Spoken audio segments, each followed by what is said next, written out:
Well, it's the 200 Cops. We're back again. This will be episode 2 of God knows how many part series with Constable Zac Rolfe. So, really interesting to move on to the incident itself. But before we do that, Shilty, bit of an announcement, mate. Yeah, mate, I do. So on the Two Ordinary Cops Facebook page, we've set up an event for the 18th of October, starting at midday. For anybody who can come down, just go onto the page and basically put yourself in as coming. It's going to be a cracking day. Come down and see us there. And mate, if you can let us know who's coming along, it'll be great. Yeah, so what's that, midday at the Gold Coast Tavern? Is that correct? Yep, that's it. Yeah, yep.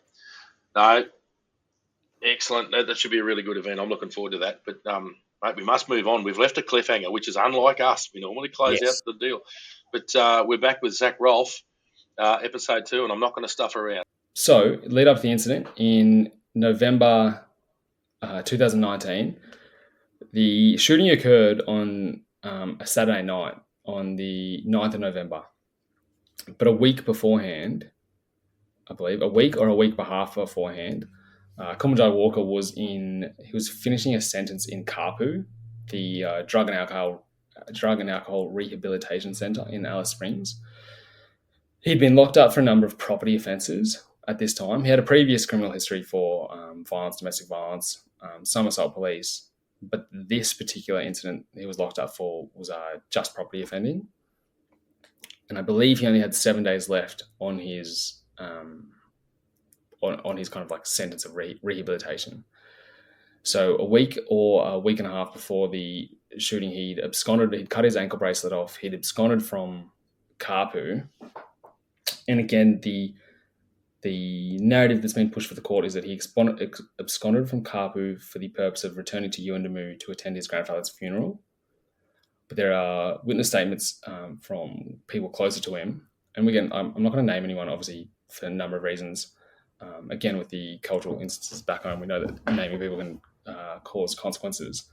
And that was actually an issue within the court cases, which is just an unfortunate reality of the NT, that witnesses could not or were not able to give evidence due to the requirement to protect them.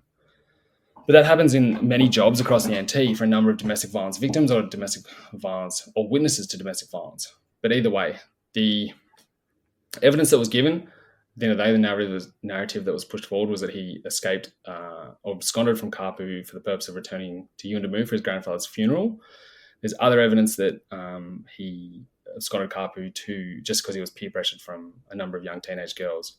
A few days after he absconded Kapu, he actually attempted to return himself to Kapu with the support of his a carer and a support worker that he'd had a lot to do with over the last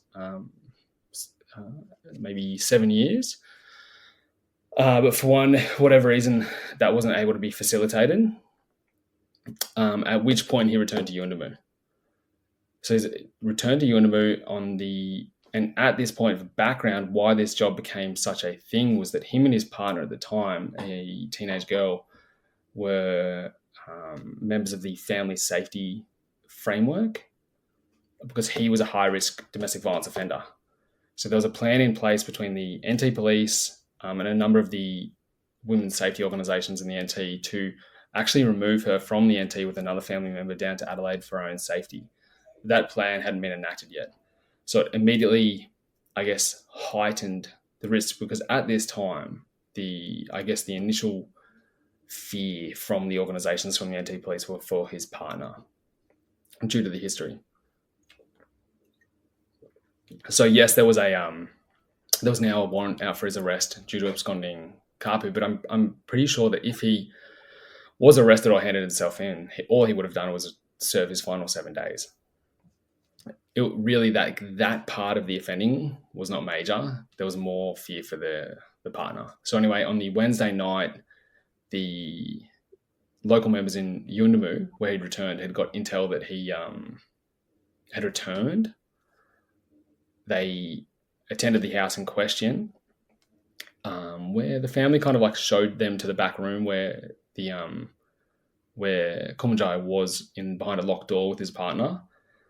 They They knocked on the door, they engaged with him verbally, and it got to the point where he picked up a tomahawk and he basically, I would say he attacked the two officers with the tomahawk. They did not engage him, therefore he did not have to use it against them, but we'll never know if he would have if they did. So he ended up attacking them with the tomahawk, running past them. As soon as he was past them, he dropped the tomahawk and he ran out into the community. That, I guess, started a flow-on effect. The Sarge out in Yuendumu obviously became aware of this. She's attended the house. She's probably worked up because her romantic partner was one of the boys involved. Fair enough. It's a high-level stressful situation all around. And in the heat of the moment, it sounds like she's made some threats to potentially bring in a task force in to get him, basically.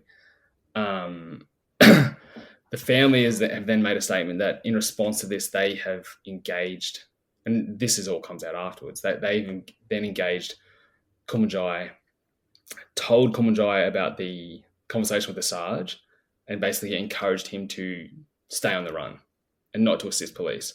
Because over the next few days, there's negotiations put in place to try and get him to, I guess, turn himself in. The police are putting these negotiations attempts in place whilst at the same time basically having no belief that they'll be effective. And on the other side, the family, I guess, maybe engaging, but then encouraging not assistance from Kumanjayi. On Thursday and Friday night, so on Thursday morning, I come into work. I read the daily intel sheet and I see a smaller job for an assault police. And usually you know when you see an assault police job for on the intel sheet, it's kind of like large, it's warned. But this one was kind of small, so it immediately kind of piqued my interest. I went into the job. I couldn't understand the write-up for the job, just the way the initial promise job was written. I then went into the I could see there was body-worn video of the job mentioned, so I went into Axon because there's, again, I've mentioned it before. There's I think there's a lot of fear with professional standards command in the NT amongst the boys and girls on the ground, or all up and down the ground levels, that you're just going to get in trouble for anything. But there are reasons that you can look at your body-worn video and other people's body-worn video. One being intel, or training or awareness, a number of things like this. I was fine with looking at the body-worn video, but I know that a number of people were fearful of doing so. But I watched the body-worn video, realised that it was basically a big deal what had occurred, and I showed my Sarge. He agreed that it was a big deal and something more should have been done probably the previous evening. I'm not sure when, but I'm pretty sure that the Yuendumu staff that night had informed the at least superintendent level, or maybe the following morning, but nothing had been done. And they're exhausted out in Yuendumu at the same time. Like, they're working always, and they're undermanned and everything. But basically the body-worn video starts getting looked around. There's agreed that something more should be done. It's passed up to potentially an IRT job. I don't believe it's discussed with TIG. No, it wasn't discussed with TIG. But over Thursday night and Friday night, out at Yuendumu, the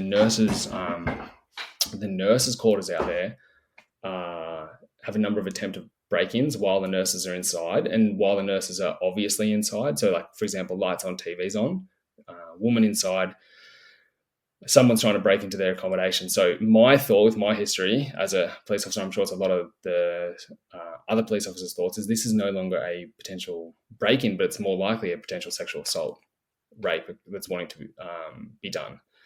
And if I'm thinking that, then I'm sure that the nurses are fearing for that as well. It gets to the point on Saturday morning where the nurses, they have a lot of meetings and they decide that for their own safety, they have to evacuate the community. Because there's no other protection for them out there apart from the police. And the police are obviously unable to provide that protection at the time.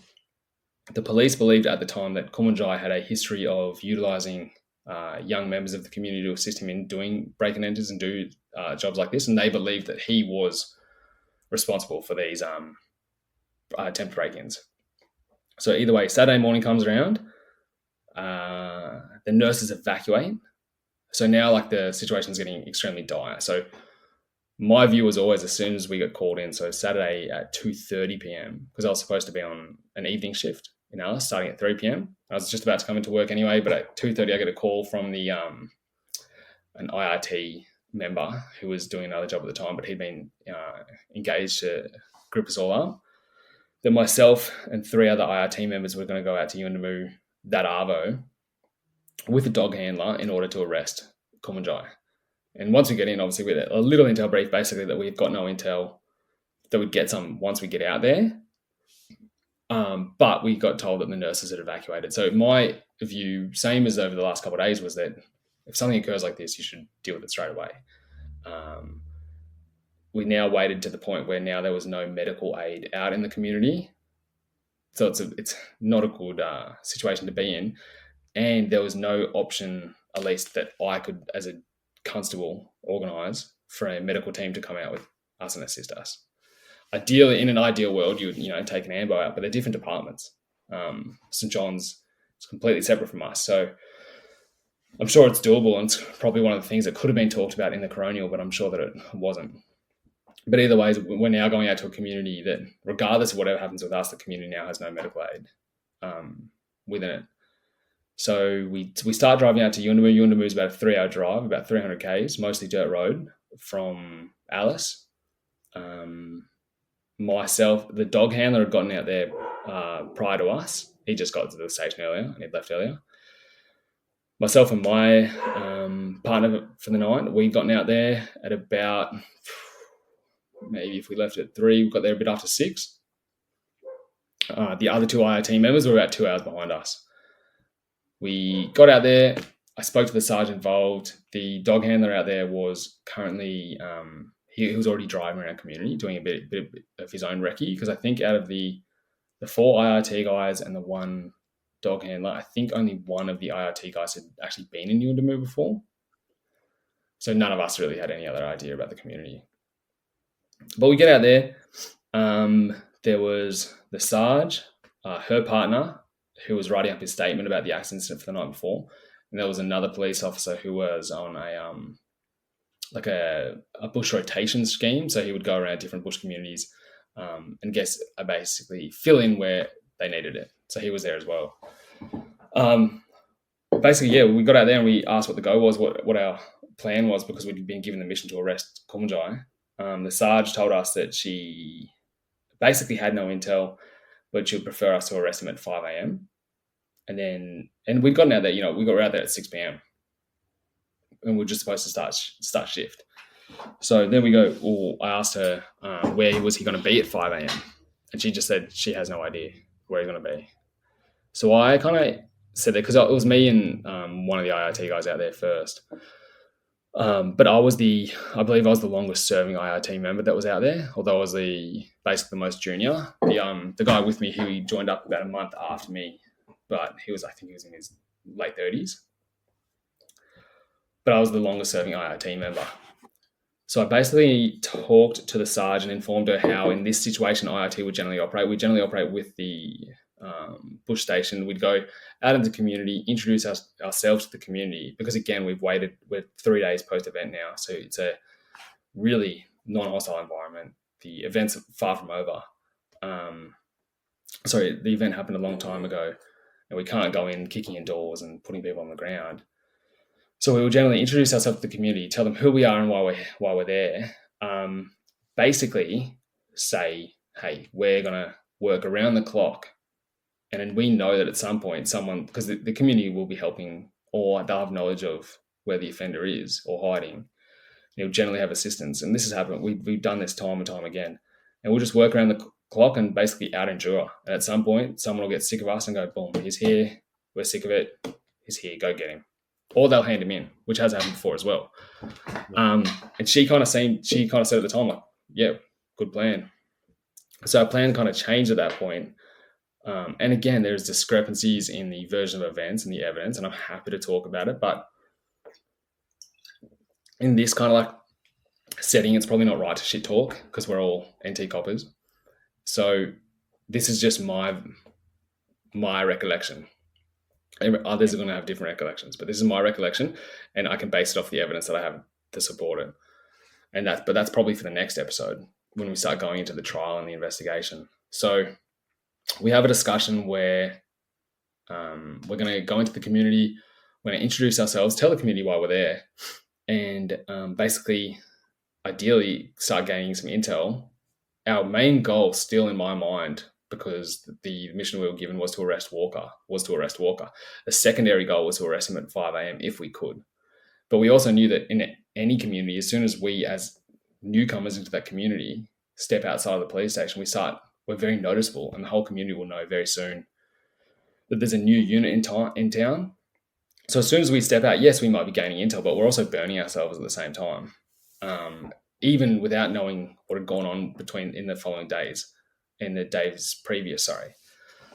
So we basically, the Sarge tells us where the incident happened, where the accident occurred, and said that was a most likely known address. I asked if some local police could attend with us for assistance identifying, but there were multiple reasons given why that couldn't occur. But we did have an old mugshot of him. But as you know, the mugshots aren't always awesome to assist with. So basically, that's what happened. The rest of the team came in. We called the team in. So there was 5 of us there. Still, the sergeant was in the office and the other 2 members. And I told the boys, it's all on CCTV. I ran the mini briefing. And I told them where we were going to go. We're just going to go out, do our thing. Normally, we're going to go to the last known the incident location, and we're going to start introducing ourselves and gain intel. But the goal was still to arrest Walker. So we head out there to the first house where the accident occurred. Met a man at the front of the house. Again, community that we weren't aware of. So we were given some maps to get our area, get our bearings. Went out to the accident location. Spoke to a lad at the front. Told us no one was inside, but one of the boys could see some guys inside. So we asked permission to go through the house. We searched the house. Kumanjayi wasn't inside. It was some younger kids. We then spoke to the man who told us that Kumanjayi had recently, just only a few minutes past, left that location. And he showed us on the map an area of about 3 houses where he believed Kumanjayi had walked towards. So that was our next spot. So we had 3 cars with 5 of us. So 2 IoT guys in each car, and then the canine handler and his canine in another car. But as you guys know, using a canine out in the community is a very difficult tool to use because of all the camp dogs. So as soon as you let that dog out, it's hard for the dog to do its job because he's going to get surrounded by, often is the case, the shepherd is just going to get mobbed by the camp dogs because there's so many camp dogs around the areas. So it's a difficult tool to use. So the dog stayed in the car.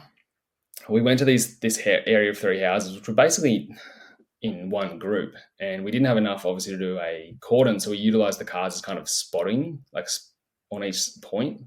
So if someone's ran from the house, like a squirter, which is often going to be the offender you're looking for, then at least we'd have eyes on that person. We got to this group of 3 houses. We had the spotting units out in the furthest points of the 2 houses and 1 house in the middle. So myself and another officer just happened that we went to the middle house first. We introduced ourselves to the family, and again, we find out after that the man that we spoke to at the first house, as soon as we left, attempted to contact Walker and his partner to let him know that we were obviously coming and looking for him. And knowing that with what we know now, that house that we'd just gone to, even though it was told to us while we were out there that, he often sleeps there that night, our belief at the time, given what we know at the time, let alone what we know now, was that he was unlikely to sleep there that night. Because as soon as we left, that family's going to tell him he's not going to come back in our minds. So it's kind of like as soon as we start, we kind of have to keep going. So we get to this middle house. I'm introducing myself to the people, asking them, explaining who we are, that we're IRT, we're here to arrest Kumanjayi. Walk around the front. There's a couple women in the front yard and a man, and they tell us that they don't know who he is and that they're just visitors. We find out later that they're family members that were with him minutes previously, and he just walked inside. My partner, the secondary cop that's now become my partner, the door of the house is open. He tells me that he's seen someone moving in the back of the house. So I asked permission to go in. given permission to go in. And again, from the investigation for the whole criminal trial, the evidence from the police force accepted was that on transcript of the body worn was that I was given permission, but that down the road changes. And that's an interesting point for later, because the criminal trial evidence that was accepted was I was given permission, because as we know that we're allowed to enter houses on, and again, my memory's not as good as it was because I haven't needed this information in a long time, but we're allowed to enter the house utilizing force as necessary for a number of reasons. If we believe an offender who's committed an indictable offence is in that house, if we believe on reasonable grounds he's in that house, we can enter using force if necessary, but we're not at that level. If we believe someone's in danger in that house or a domestic violence incident occurring, then we can enter. At this point, I believe we needed permission. So I asked permission and was given it. And I believe the person was a lawful occupier because they're sitting in the front yard of a house with the door open, hanging out. So my partner actually goes into the house first. We see a young man approaching us who fits the age, the build, but going off just the mugshot we had, I didn't know it was Kumanjayi, but it is Kumanjayi Walker walking towards us.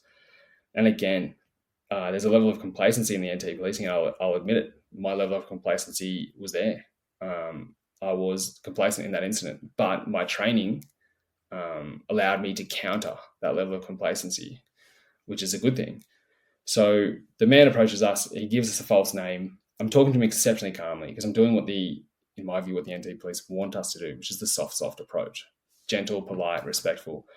What we were talking about before, it would be so much easier. It would look worse, but it would be safer if we went into every incident hard. And it wouldn't look good for the cameras. But if we were allowed to go into every house, put everyone on the ground, control the situation, although it looks bad, it's actually safer for them and for us. Yeah. But when we have to walk in like this, at some point, gentle, everyone who's going to get arrested has to get hands placed on them until we can figure out a way to arrest people from 10 meters away. So I'm talking to him gently. I kind of guide him up to the wall. He's nervous, but so are most people when they talk to police officers. He's my height, so he's 5'9" and he's about 73 kilos. So he's a few kilos lighter than me, but basically the same size. I get my phone out and I just tell him that I want to put my phone up next to his face just to attempt an ID. And he doesn't look like the mugshot. He actually looks at the mugshot and he says it's not him. He gives a fake name. And I kind of nearly believed him because it didn't look like the mugshot, but there was this one skin fold in one of his ears that gave him away.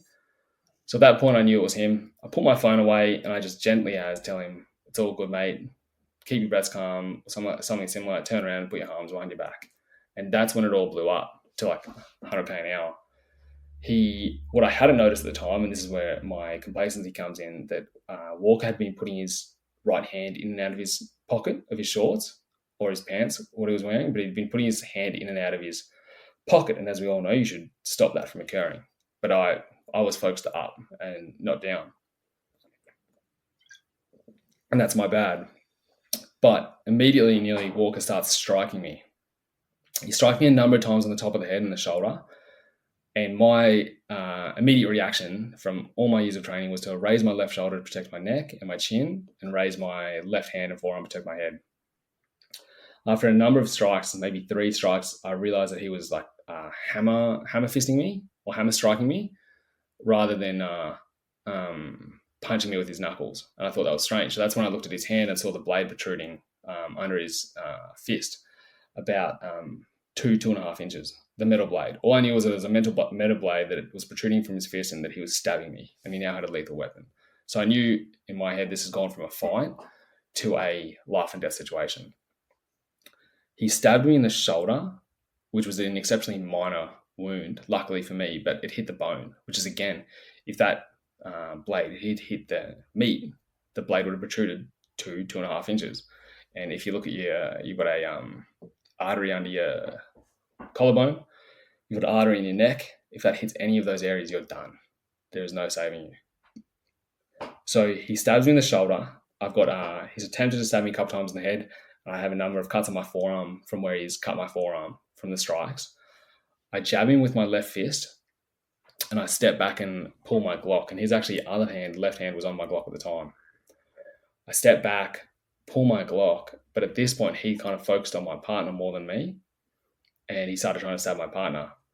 So I shot him once in the side of his back, and the round traversed through his muscle and ended up actually in his psoas muscle. The medical evidence also shows that first round was not incapacitating at all to himself or to his right arm. After about a second, Walker and my partner fall to the ground. They're still wrestling. They're still fighting. And I can see from my angle that he's still trying to stab my partner. And my partner, which crazily was never interviewed on, or this evidence was never passed on to the apparent use of force experts later in the trial, had a cut on his chest and a cut through his police shirt. But that didn't come up until photographs a couple of days after the incident. And he wasn't interviewed about that. But they go to the ground. I'm still in fear of my partner's life. I move towards them.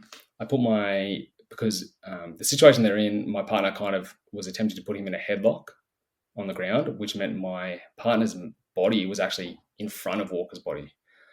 So I put my hand on my partner's back to ensure that he doesn't push back into my line of fire. And I fired 2 more rounds in the center of mass of Walker, about half a second apart. And after the 3rd round fired, I see that his arm stops trying to stab my partner. I push my partner off him. I roll Walker onto his chest, trapping his arm under him, and put my weight on his arm, like capturing his arm and the blade under himself. My partner was suffering from auditory exclusion, so he didn't even hear the gunshots. So he sees me, I guess, holster, sees the blood, kind of asks what happened, and I was like, it's all good. He was stabbing me. He was stabbing you. I work Walker's arm out from under him, and he's still got the blade in his hand. On the body-worn video, we pull the blade out of his hand, cuff him. He's still gone off. He's yelling that he's gonna kill us. But we get the cuffs on him. The other police officer outside, he'd come to the door and he'd seen the last 2 shots, and his evidence is that he saw the last 2 shots whilst we were all still kind of fighting on the ground. He saw the blade, saw what I said. But obviously it goes into the fact that Walker wasn't incapacitated at the 2nd and 3rd shot. That at that point, the community outside kind of starts riling up, yelling, screaming, running towards the house. We immediately went from obviously doing what we were doing, arresting, to providing aid. So we knew that we needed to provide aid to Walker because he was no longer a threat. He's in cuffs. We pick him up under his underarms because it's the fastest way to move someone. And we drag him out to the police vehicle, the closest one to us. My partner and I jump in the back of the cage. Again, there's been a lot of chat about the disrespect of dragging someone.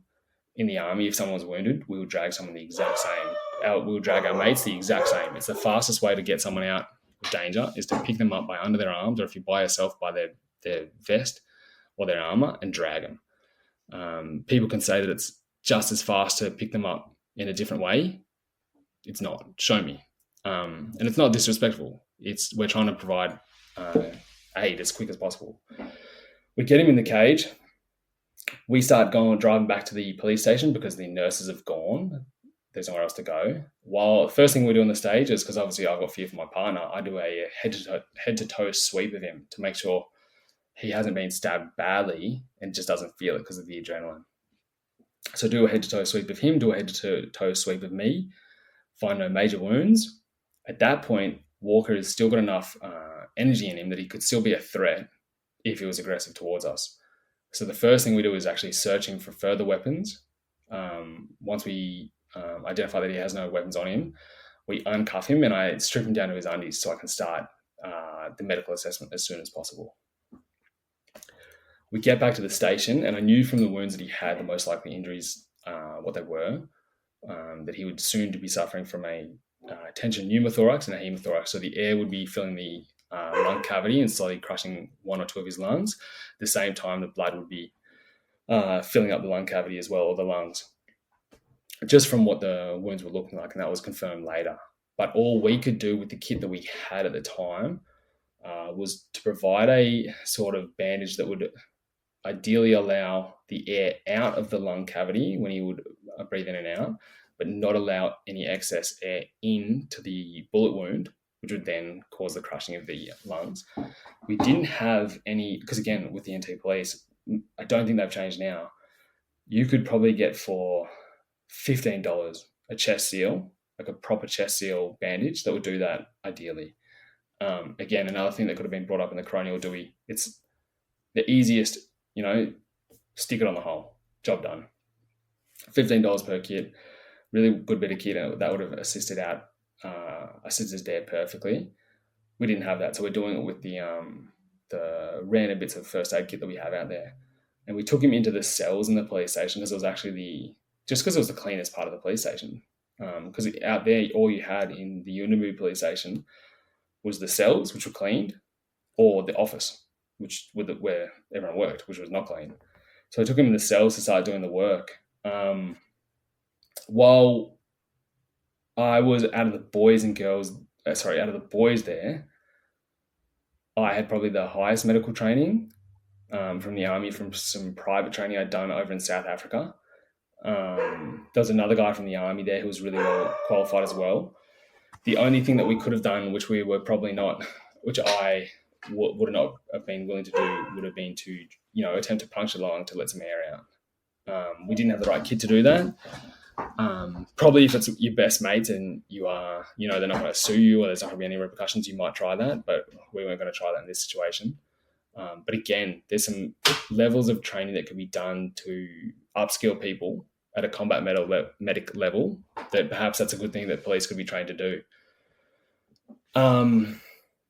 We provided aid on him for approximately 70 minutes. During this time, obviously there's a lot of planning going on, and what should have really occurred for ease of the sergeant that on the ground should have been probably one clear communication pathway from us to her, and then from her to the comms room, and then to a command center, and then straight back down. But what seems to have occurred is she's gone up from there. Instead of going straight up and down the comms pathway, the chain of command, everyone started phone calling each other. So it's making it all very, very messy. Different orders are coming in from different people. And this was, again, I didn't really have a part of this. I was busy, but that's what seemed to occur. Everyone's calling different people. There's no consistent planning. And again, actions on after a shooting and incidents, depending on separate circumstances, really should have been established after this. Should have been established beforehand, definitely afterwards, but I don't think it has been. Probably nothing has changed. After about 70 minutes of working on Kumanjayi, I believe it's not called RFDS, the Royal Flying Doctor Service up there. It's called something else, but they hadn't attended. The closest medical aid apart from them was Yuendumu, and those nurses eventually came out, but obviously with the difference in comms, some miscommunications perhaps, they didn't come out till later. So he passed away at 70 minutes. And then, basically from there, there was a deception plan put in place for them from the community after the nurses came out. Probably a more important thing is after he passed, during that process, because obviously the adrenaline's going down, I told the boys that when he does pass, obviously out of earshot of Walker, that we need to check my shoulder because I was starting to feel it. So after he passed, we checked on my shoulder, and I was wearing a torch on my shirt, so I couldn't really see the shoulder of my shirt. But I took the torch off, took the shirt off, realized that I had a hole in my police shirt and it was a bit damp. My undershirt was damp with obviously a hole in that as well, with a blood patch. And taking that off, there was a stab wound, even though it was minor. And I knew that the police, I knew that the shoot was clean and justified. I knew from that point, even then, I was thinking evidentiary factors. I was thinking that's a good thing. We took photos of that, and I was like, obviously, this is consistent with what has occurred. But it's just an additional thing to be grateful that I actually had been stabbed, because I knew that there was going to be an investigation into this. From there, the nurses had come. Reinforcements from Alice had been flown out on the police wing, and then I was driven out to the air wing, or to the airfield out there. And I didn't know that the deception plan had been put in place, but basically there was a plan in place for the police vehicles and the ambos to drive out to the airfield to make it look like Walker was in the ambo, and therefore getting flown out of community to hospital. I didn't know that was the case, and I don't know where that plan came from. Probably somewhere up top. Get to the airfield, say hi-bye to the boys that rocked up, and I jump on the plane and I fly back to Alice in order, obviously, to separate from everyone for the investigation and to go to hospital. And that's the incident. Yeah. Yeah. So, mate, obviously we didn't want to interrupt you there. There's a few things that we can go back over and just point out, because this incident has been bastardized all over the place. And, you know, obviously I was in the police force at the time, and I certainly remember my response to it. But one thing you mentioned early on that really caught my attention was there was a lot of emphasis placed on the fact that you dragged him out of the building, out of the house, and threw him in the back of the cage and blah, blah, blah. If I'd have been shot, I'd have wanted you guys to drag me out of there and throw me in there and get me to medical attention as well. So it's not about respect at this point. It's about saving a life. 100%. And a major thing that I saw, because obviously the body-worn camera didn't come to the rest of us mere mortals for quite a while after that. Yeah. So we had no idea. And the guys of us who were a bit more experienced at that stage, I mean, I was excuse me, by that stage, second-year sergeant. I was a detective sergeant. And obviously there was a bit of a visceral reaction. But I'll go back to, I want to talk about the way you approached the building. And I remember the body worn. It was, hello, missus, this is what we're doing. Hey, little one. Hey, this. It was it was the same way that every other bush police officer in the Northern Territory and probably the north of South Australia and the north of WA and the north of Queensland is the exact same way they approached a house that day as well. They were looking for someone to arrest. They approached. They're respectful. They're all arrest. There are different things you do in those situations in the Northern Territory. There are different ways we act, and you did that. But there is a reason that tactical training is the way it is because we're human beings. We die just as easily as anyone who's shot by our handguns. And we're doing our job. I train firefighters, and if there's a risk to the firefighter going in, we talk about the priorities of a firefighter. It's protection of life, and your own is number one. Very, very close second is protection of other life. And then a very close after that, or a long way, I should say, after that, protection of assets and all the rest of it. Well, it's almost like the protection of your life was irrelevant because you weren't respectful to the fact that the man had now had lethal injuries and needed immediate emergency protection. So there's absolutely no issue with that. It's stock standard. If you look at any video footage from the war in Afghanistan, from the war in Iraq, you will see people dragging their comrades, who are their brothers, out of places in very awkward manners, but they're just trying to achieve the objective. They need to get that person out of there. There is no emotion in this. It's getting a job done. You're achieving something. You need to save the person's life. Another point, Zach, that I want to make is that I remember that body worn because very, very shortly after the use of lethal force, I don't know too many murderers who turn around and go, I got you, brother. I got you, brother. And then drag that person back into a place that's nice and clean where actual medical attention can be given to that person. So straight away, the intention goes from the removal of the threat to fixing the human who now has potentially, well, it proved to be lethal, mortal wounds. Priority immediately switches. It goes from defense of ourselves to, right, we are still saving life. It's just that the person who needs saving now is this person here. And as opposed to so many other people involved in this case, not once have I mentioned this man's race. Exactly. It is irrelevant. It is utterly irrelevant. 100% it's irrelevant. And I think that's one of the things that's happened in this case. And it can happen, it's happening so much around the world because what's happening in this case is just it's a symptom of what's occurring elsewhere.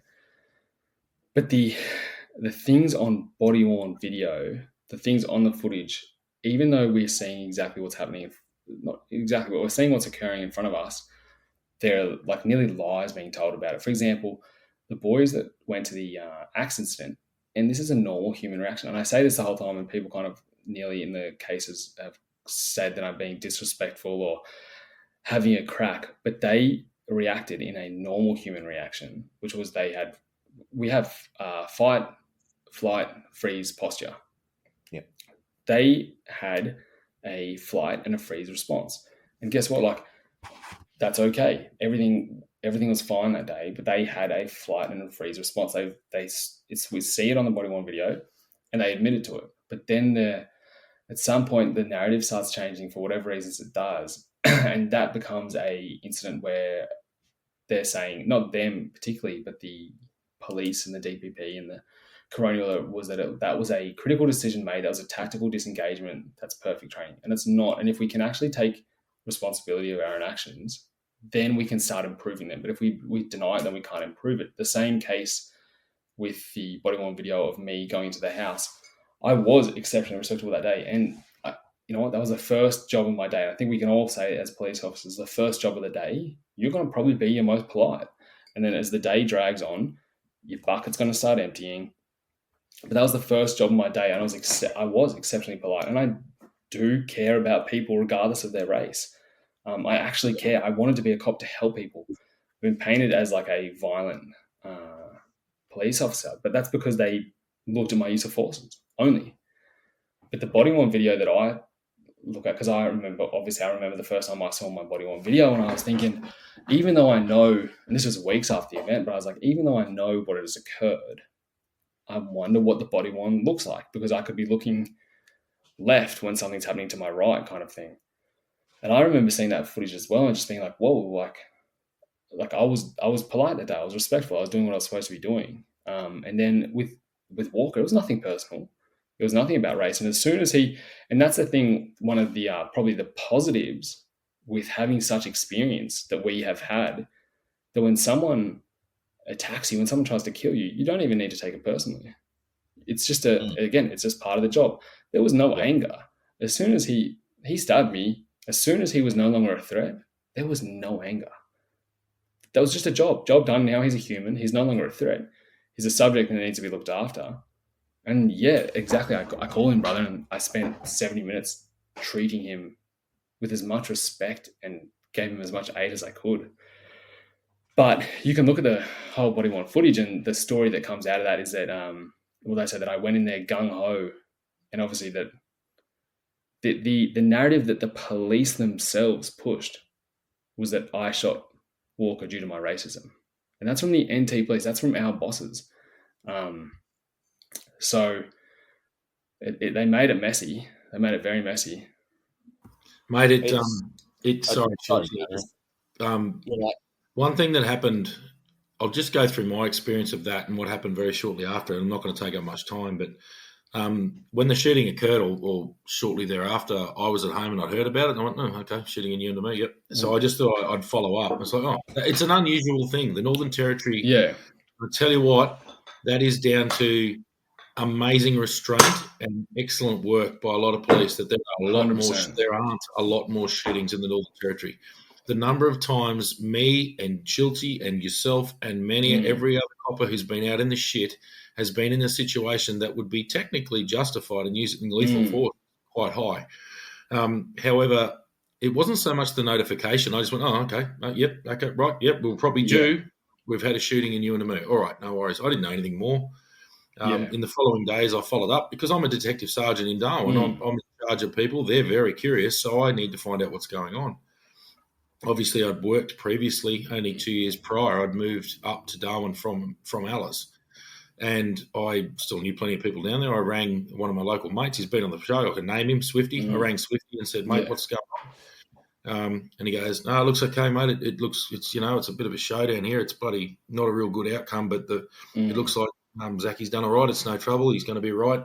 Mate's time, just wrapping up." I'm, okay, mate, no worries. And it was that night that I got a phone call from one of my guys, an outstanding copper in Strike Force Trident.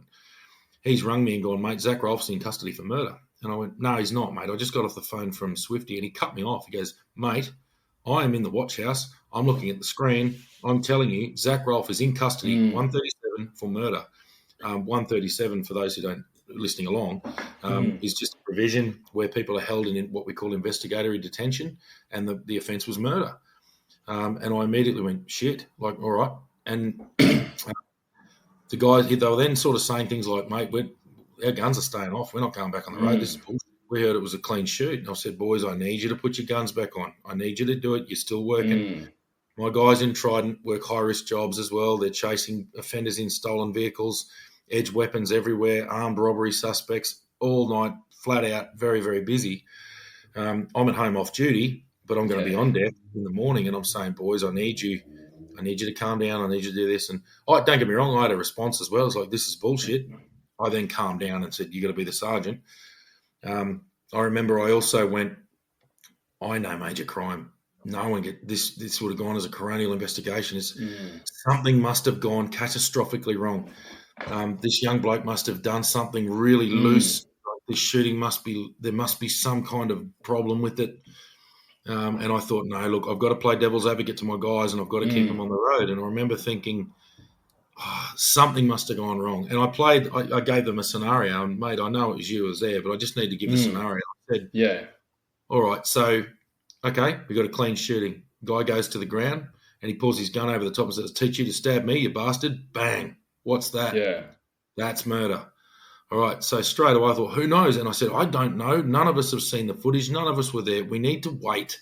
We need to wait. We need to be the calm in the storm. We need to go about our business, and we need to see what's occurred. And it was, anyway, things settled. Boys went back to work, flat out, as we are. And then I saw the body worn. And, bloody hell, I'm nearly getting emotional thinking about it, because it took the wind completely out of my sails. I was the most positive guy you'd get. I was like, no, it's okay, guys. It's all right. We got it.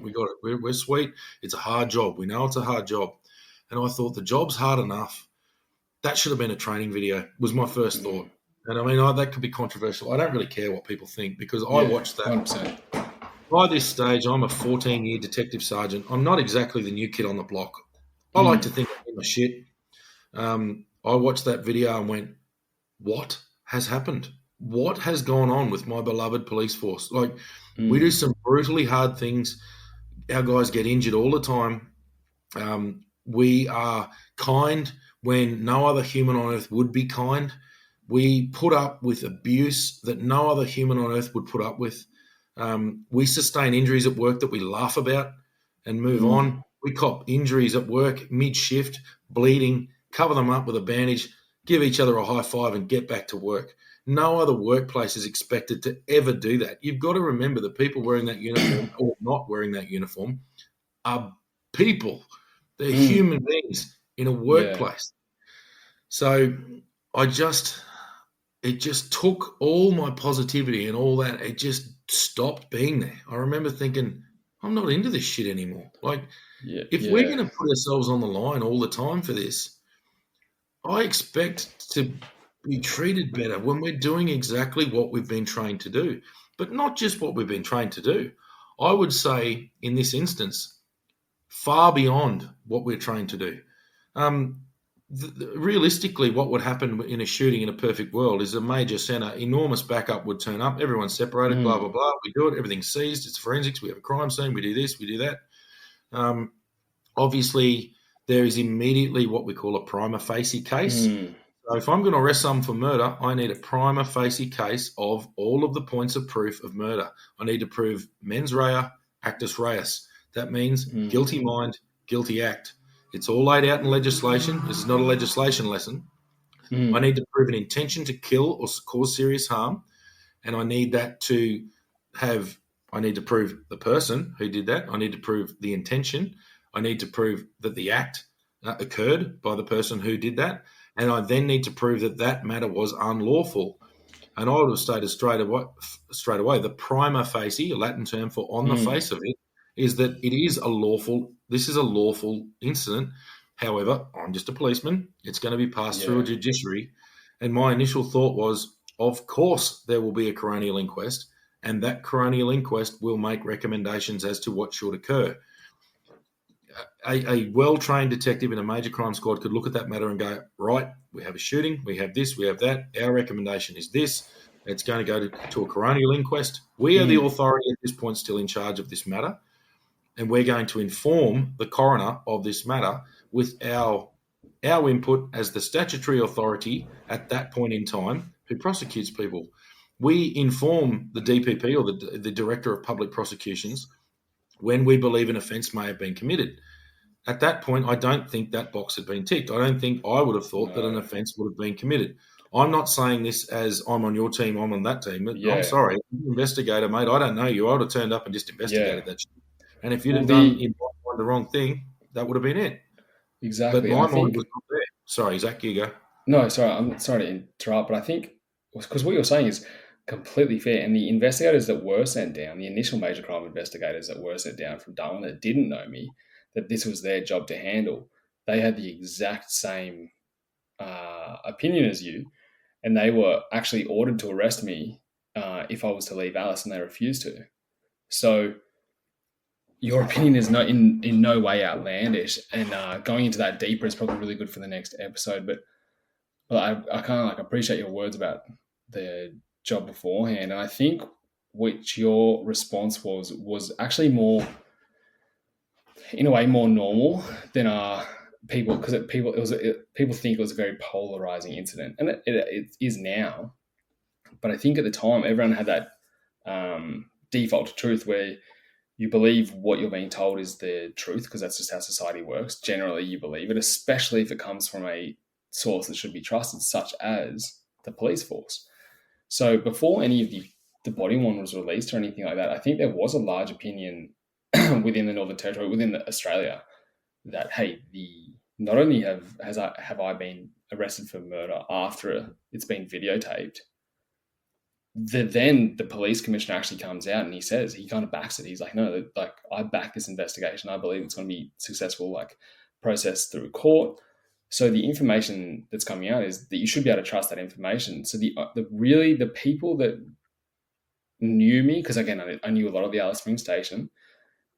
I'd worked with a lot of the police officers on the ground, and I know that they were really affected at the start because they knew me, and they knew that in that situation, they'd even said, my senior sergeant said, I'm glad it was Rolfe in that room because we know it's going to be legit, rather than some others where you just don't have that knowledge. But for the people that didn't know me, the completely right idea to have is that there must be something suspect about it because he's been arrested. There's a video recording of it, if not multiple angles, and he's been arrested for murder. So really kind of like the initial outrage was there, and the outrage in Alice Springs was a lot more so. That's where people did start going out on the street without their guns, and they refused to take their guns, and people put themselves in exceptionally dangerous positions and were actually taken off the road because, in their own words, they would rather their daughters, for example, think of them as a hero rather than them be alive and be thought of as a murderer. So there was this massive backlash in Alice Springs. I think the lull occurred, and then when the body worn video came out 2 years down the track, that's when everyone had the same probably opinion as you mostly. But the whole investigation gets exceptionally crazy, and that's probably the whole episode in itself. The actual next investigative steps, because the initial investigators, if it was up to them, I was clear. They write it down their notes. No offense, self-defense. Like, no offense committed, self-defense. Looks like a justified shoot. Refuse to arrest. Yeah, mate. I'm just going to cut in there. I was out of the job 2 years when that happened, but I got notified basically because it was all over national news, and people knew I was a police officer, even down in Brisbane here. And so, look, I made some phone calls and I spoke. Look, some of the people originally investigating are some of my very close friends, and I've got a number of them in there. They are impartial. They're extremely very well trained detectives, and they were doing their job, and they did it well. What I see is a massive departmental failing. There's a number of things I can go into that I've written down here, but I think we might save that to the next episode. Yeah, for and sure. then we'll roll from there because, mate, honestly, we could talk about this for the next 6 hours. Easily. And look, mate, I'm just going to have to throw, like, thank you so much for coming on for this part of the episode. everything you've said is exactly what we wanted. We wanted to hear you. We wanted to hear Zac, what you're about, the person you are. And you've already stated that, mate. You've got so many of the same similarities to me in personality in the way that you talk about protecting other people. You acted even after shooting, to save a life. And once the threat was over, it like everything resonates with me. So, Thank you for mate, that. I reckon. What do you reckon, Damo? We'll save this one and move over to the next episode. Yeah, so the plan with this is, I think there's just too much to cover, and it's too important for the normalisation and the humanisation of police that we do give this the justice it's worth. So, we're over 2 hours. We've covered you. We've worked up. Just a bit of a recap. We've gone through that incident. I wish we didn't make light of when I started off. To me, this was a turning point in my career, let alone yours. Bloody hell! But there was such a serious incident and such a major part of the history of the Northern Territory Police, and I would even say the history of the country a little bit, in how we view different people from different races, and how I have never done that. It's not. Yeah. And I say that with absolute, and I know that people will never believe me, but I don't care. Yeah. If I was a racist, if you were a racist, if Ben was a racist, do you honestly think you would be a police officer in Alice Springs, where 95% of your dealings are with Indigenous people? Myself and Chilty, I'm not sure of yourself, Zac, but we've both got Aboriginal skin names. We've been adopted into Aboriginal families through obviously showing respect to Aboriginal people. Yeah. We've been called upon to use violence against Aboriginal people, but we didn't start it. We needed to use that violence to either apprehend them or to defend ourselves. We've driven away and not used violence and had our cars completely destroyed and been injured by bricks being thrown at us for no other reason that they didn't want their alcohol tipped out. It's got nothing to do with race. If I walk down the street with a knife and I threaten someone, I expect, where I am right now is in Queensland, I expect the Queensland Police to turn up and to be very demanding of me to immediately surrender, to lie on the ground and put my hands behind my back. If I choose not to do that and I provide against the Queensland Police Service lethal force, I expect full well to be shot until I drop to the ground. That is my complete expectation. I'm a citizen of Australia. My race, my gender, everything else is irrelevant. If I conduct myself in a way that is going to cause death, or as we used to call it, serious harm down here, grievous harm to somebody, especially a police officer, they are going to enact their training and they're going to use lethal force or potentially lethal force against me. If they didn't do that, I would find it odd. So I think it segues nicely. If you're happy, mate, obviously there's a lot of people interested in this, and not just police, lots of people in society who want to hear what you have to say. We've gone over the incident. I think next time we'll cover the investigation and the Supreme Court trial because, mate, my nerves were tingling. By this stage, I'm a civilian by the time you're going through court, and I was nervous. So I can't imagine. I can't imagine how you were feeling, and I really want to hear that. And I think it's really important as well, and I know you've said previously you're happy to come on for a third.